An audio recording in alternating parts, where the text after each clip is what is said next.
very warm welcome to all the students and learners, and today we are going to start a new chapter which name is Indigo.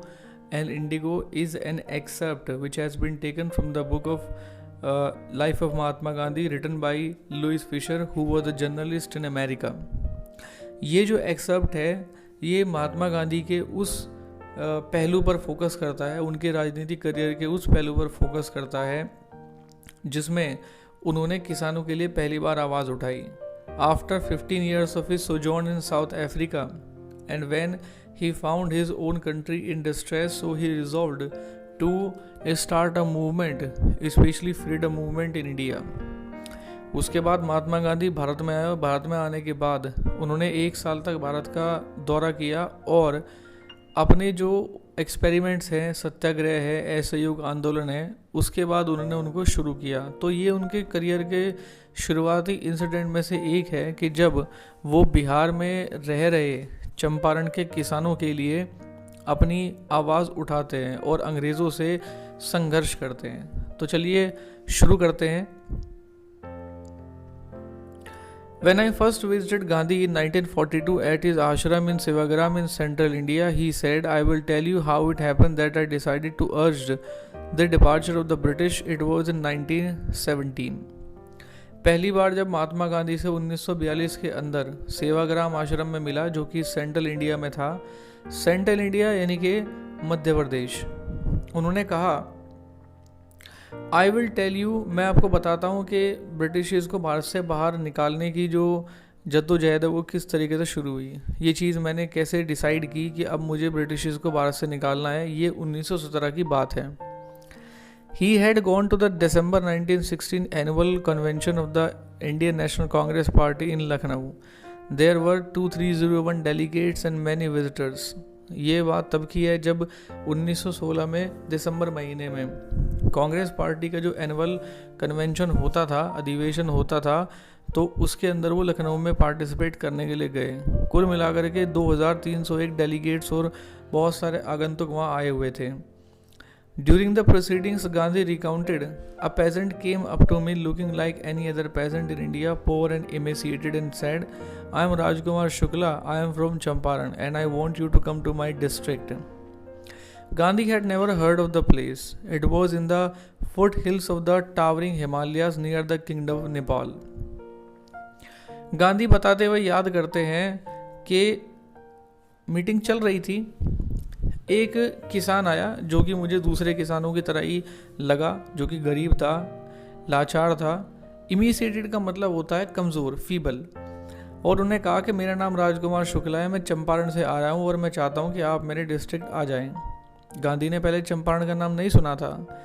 और ये जो जगह थी ये हिमालय के foot hills में बसा हुआ एक क्षेत्र था जो कि नेपाल के राज्य से लगता था. Under an ancient arrangement, the Champaran peasants were sharecroppers. Rajkumar Shukla was one of them. पुराने समय के समझौतों के हिसाब से जो चंपारण के जो किसान थे वो शेयर क्रोपर्स थे और राजकुमार शुक्ला उनमें से एक था. He was illiterate but resolute. वो अनपढ़ था लेकिन दृढ़ निश्चयी था. He had come to the Congress session to complain about the injustice of the landlord system in Bihar, and somebody had probably said, "Speak to Gandhi." वो कांग्रेस के convention में शिकायत करने के लिए आया था कि किस तरीके से जो लैंडलॉर्ड सिस्टम है बिहार के अंदर वो अन्याय कर रहा है. तो शायद किसी ने उससे कहा होगा कि गांधी जी से बात करिए इस बारे में. Gandhi told Shukla he had an appointment in Kanpur and was also committed to go to other parts of India. Shukla accompanied him everywhere. Then Gandhi returned to his ashram near Ahmedabad. Shukla followed him to the ashram. For weeks he never left Gandhi's side. Gandhi ji ने उसको बताया कि कानपुर में उनका appointment है और उसके बाद उनको इंडिया के दूसरे हिस्सों में जाना है. शुक्ला हर जगह उनके साथ साथ रहा. गांधी उसके बाद अहमदाबाद में अपने आश्रम में वापस आ गए. शुक्ला वहाँ भी उनके पीछे पीछे आश्रम में आ गया और कई हफ्तों तक वो गांधी जी के साथ ही रहा. Fix a date, he begged. एक तारीख दे दो बस आप. Impressed by the sharecroppers' tenacity and story, Gandhi said, I have to be in Calcutta on such and such date. Come and meet me and take me from there. उसके जो सच्चाई थी उसका जो रेजोल्यूशन था उससे इम्प्रेस होकर गांधी ने कहा, मैं फला फला तारीख को कलकत्ता में होऊंगा, वहाँ आना, मुझसे मिलना और वहाँ से फिर हम चलेंगे। Months passed. Shukla was sitting on his hunches at the appointed spot in Calcutta when Gandhi arrived. He waited till Gandhi was free. महीनों बीत गए, शुक्ला उस जगह पर जाकर के पहुंच गया कलकत्ता के, जहां गांधी जी ने उसको बताया था। और जब गांधी जी उससे फ्री हुए, अपने व्यस्त कार्यक्रमों से फ्री हुए, तो दोनों की मुलाकात हुई। Then the two of them boarded a train for the city of Patna in Bihar. There Shukla led him to the house of a lawyer named Rajendra Prasad, who later became president of the Congress Party of India and of India. उसके बाद दोनों लोग train में चढ़ गए, बिहार पहुंचे और बिहार के पटना क्षेत्र में जाने के बाद, जो कि बिहार की राजधानी है, वहाँ वो एक वकील से मिले जिनका नाम राजेंद्र प्रसाद था, जो बाद में कांग्रेस के और भारत के प्रेसिडेंट भी बने। Rajendra Prasad was out of town, but the servants knew Shukla as a poor yeoman who pestered their master to help the indigo sharecroppers. जिस दिन वो घर पहुंचे उस समय राजेंद्र बाबू वहाँ थे नहीं, तो उनका जो नौकर था वो उसको जानता था, शुक्ला को जानता था कि ये एक पुराना मतलब एक गरीब किसान है जो बार बार आकर उसके मालिक को तंग करता है। So they let him stay on the grounds with his companion Gandhi, whom they took to be another present. But Gandhi was not permitted to draw water from the well, lest some drops from his bucket pollute the entire source. How did they know that he was not an untouchable? अब गांधी जी जिसके साथ गए हुए थे, शुक्ला के साथ गए हुए थे, तो घर के नौकर ने समझा कि ये कोई दूसरा किसान होगा जो यहाँ पर आया हुआ है, तो उसने उनकी तरफ ध्यान नहीं दिया और यहाँ तक कि उनको कुएं से पानी नहीं पीने दिया कि कहीं ऐसा ना हो कि वो पूरे सोर्स को गंदा ना कर दें। उसको कैसे पता कि वो अनटचेबल्स नहीं थे? In this particular paragraph, in this particular passage, you can understand what was the plight of the poor farmers in that era. एक तो ब्रिटिश का अत्याचार और दूसरा जो हमारे इंडियन सोसाइटी के अंदर कास्ट को लेकर के जो डिस्क्रिमिनेशन था, टचेबल और अनटचेबल्स, किस तरीके से दोहरी मार किसानों पर पड़ रही थी, गरीब लोगों पर पड़ रही थी। This thing is perceptible from this passage. Gandhi decided to go first to Muzaffarpur, which was an en route to Champaran, to obtain more complete information about conditions than Shukla was capable of imparting. Gandhi ने निश्चय किया कि वो पहले मुजफ्फरपुर जाएंगे, जो कि चंपारण के रास्ते में पड़ता था, और वहाँ से वो इन्फॉर्मेशंस को कलेक्ट करेंगे, क्योंकि सारी चीज़ें बताना शुक्ला के लिए पॉसिबल नहीं था। He accordingly sent a telegram to Professor J.B. Kripalani of the Arts College in Muzaffarpur, whom he had seen at Tagore's Shantiniketan School. वहीं से उन्होंने प्रोफेसर J.B. कृपलानी, जो कि आर्ट्स कॉलेज मुजफ्फरपुर में प्रोफेसर थे, उनका टेलीग्राम भेज दिया था, जिनसे उनकी मुलाकात टैगोर के शांतिनिकेतन स्कूल में हुई थी। The train arrived at midnight 15th of April 1917. रात्रि में मध्य रात्रि के 15 अप्रैल 1917 की मध्य रात्रि में ट्रेन आई। Kripalani was waiting at the station with a large body of students. Gandhi stayed there for 2 days in the home of professor Malkhani, a teacher in a government school. Gandhi वहाँ 2 दिन तक प्रोफेसर मलखानी के घर पर ठहरे, जो कि गवर्नमेंट स्कूल में टीचर थे। It was an extraordinary thing in those days, Gandhi commented, for government professor to harbour a man like me in similar localities. The Indians were afraid to show sympathy for advocates of home rule.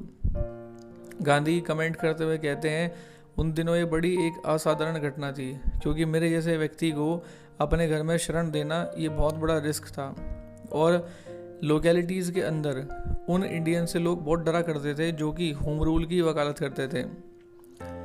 The news of Gandhi's advent and of the nature of his mission is spread quickly through Muzaffarpur and to Champaran. अब गांधी का जो nature, उनका जो आगमन था और उनका उद्देश्य क्या था, वो पूरे शहर के अंदर मुजफ्फरपुर, चंपारण, सब जगह फैल गया। sharecroppers from Champaran began arriving on foot and by conveyance to see their champion। अब जितने भी शेयर क्रोपर से चंपारण के, उन्होंने नंगे पैर अपनी सुविधा के हिसाब से अपने जो समर्थक था उसको देखने के लिए वो आने लगे। Muzaffarpur lawyers called on Gandhi to brief him. They frequently represented peasant groups in court. They told him about their cases and reported the size of their fee. अब जितने भी चंपारण के मुजफ्फरपुर के जो लॉयर्स थे उनको गांधी ने बुलाया और गांधी से मिलकर के उन्होंने उनको ब्रीफ रिपोर्ट दी कि वो क्या फ़ीस लेते हैं, क्या उनका केस है. Gandhi chided the lawyers for collecting big fees from the sharecroppers. He said, I have come to the conclusion that we should stop going to law courts. Taking such cases to the courts does little good. Where the peasants are so crushed and fear stricken, law courts are useless. The real relief from them is to be free from fear. अब क्या होता है कि गांधी ने उन सभी lawyers को डांटा. उन्हें कहा कि इतनी जो बड़ी फीस है वो आपको लेनी नहीं चाहिए इन गरीब किसानों से. उन्होंने कहा कि मुझे लगता है कि हमें कोर्ट के अंदर केसेस को फाइल कर देना बंद कर देना चाहिए, क्योंकि एक तो ये लोग बड़े गरीब हैं, डरे हुए हैं, और कोर्ट की जो प्रोसेस है वो इनके लिए इनके हित में नहीं है. हमें क्या ज़रूरी है कि इनके अंदर से जो डर बसा हुआ है उसको निकालना हमारे लिए बहुत ज़रूरी है. Most of the arable land in the Champaran district was divided into large estates owned by Englishmen and worked by Indian tenants. वहाँ का जो क्षेत्र था, चंपारण का जो क्षेत्र था, जो भूमि के योग्य जो क्षेत्र था, वो बड़ी बड़ी स्टेट्स के अंदर डिवाइडेड था, जो कि इंग्लिशमैन का उन पर अधिकार था.